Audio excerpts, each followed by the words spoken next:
Pozdrav ljudi, dobrodošli u Jocin prvi sportski video i danas ću vam govoriti, kao što ste vjerojatno i skužili, danas govorimo o cijeni startnine utrke na 5 km Starek, što sve dobijemo u startnom paketu, tko su bili ukupni pobjednici na utrci, koje ja opremu i tenisice koristim za utrke i tako neke informacije i sugestije. Evo, da započnemo, da ne duljim video. Ovo je 33. Starek po redu bio. By the way, ovo je meni 3. Starek za redom. Što se tiče organizacije, solidna organizacija kao i na svakoj utrci, makar možda naravno bolje biti. Promet je bio zatvoren, utrka se održavala na Jarunu. Organizator bio atletski klub Maksimir. Evo sad neka informacija koja će vas sigurno zanimati. Startni brojevi su se mogli podići u petak, subotu i nedjelju. U petak i subotu se podizali u jednom kafiću kod nogometnog kluba Ravnice. S tim da prijašnjih godina se u Westinu, na primjer, podizao startni broj, a zadnji dan podizanja startnog broja je naravno na dan utrke u nedjelju i to se podizalo na Jarunu gdje se održavala utrka. I sad da započnem koliko je koštala sama startnina utrke. Ja sam platio 80 kuna, s tim da sam u prvom periodu platio, koštalo bi mi 40 kuna, ja sam platio u tom drugom periodu, imaš zadnji period, to je koštalo 120 kuna, sad naravno ovisi kojeg datuma uplatite.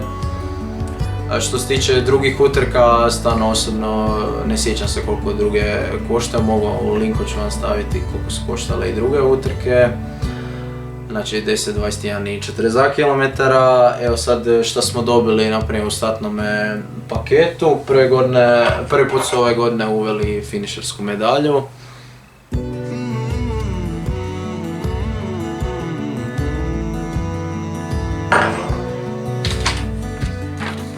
Startni broj, sa strane strane čip za mjerenje vremena i finišerska majica.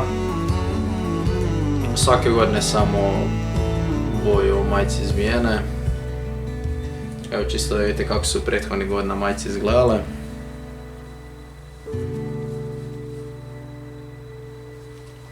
Ja sam ovima, evo sigurno vas zanima, odrezao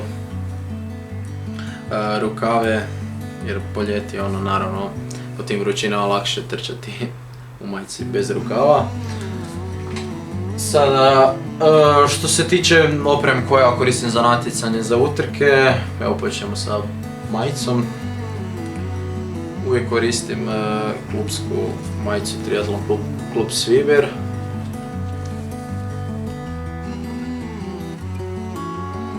Ove godine sam koristio i slivse za ruke.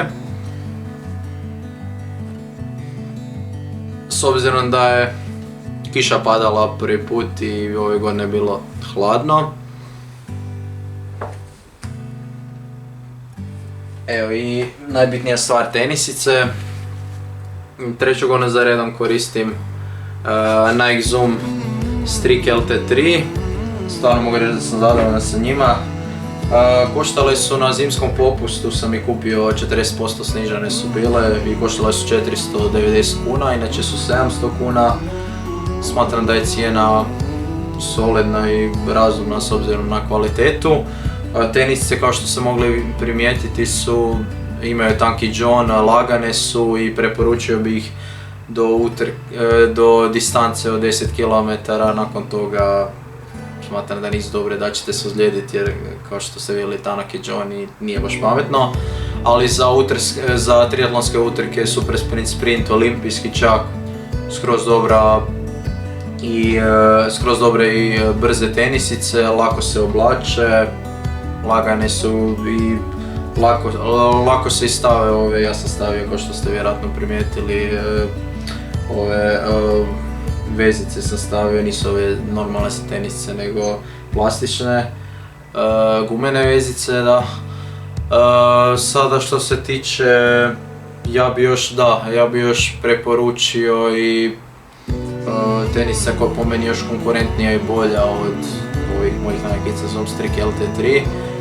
preporučio bi stvarno, su odlične rating, imaju Nike Zoom Fly 3, 4 ili ostali modeli.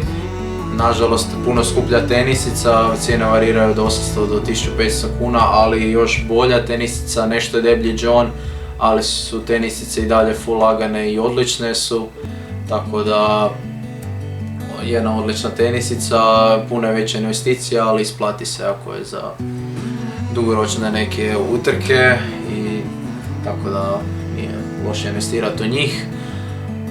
Što se tiče ukupnih pobjednika, u muškoj konkurenciji ove godine pobjedio Andrija Palička s vremenom 16:11.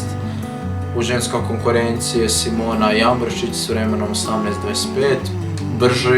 Brže utrke i rezultati nego prijašnjih godina, biti u svim utrkama.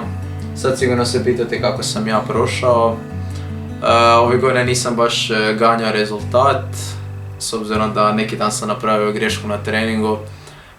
Kasno sam prije utrke radio jak trening nizbrdice i uzbrdice u Maksimiru, tako da sam na utrku došao sa muskulfiberom u stražnjim ložama i popio sam i brufen, tako da nije mi baš puno pomoglo i naravno nisam išao na rezultat, nego čisto da sudjelujem i evo barem sam vukao svoje klubske kolege na utrci.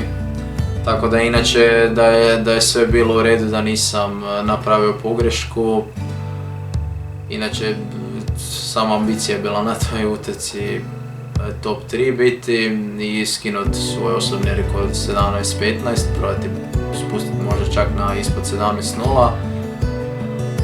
Ove godine evo nažalost je bio rezultat 18:51, bio sam 8. Prijašnjih godina sam bio 4. Tako da nikad mi ne fali puno za 3. mjesto, ali evo bit će sigurno prilike sreće u narednim utrkama. Evo ga, to bi bilo u biti to od ovoga videa, da ne duljim više i vidimo se vrlo uskoro. Ćao!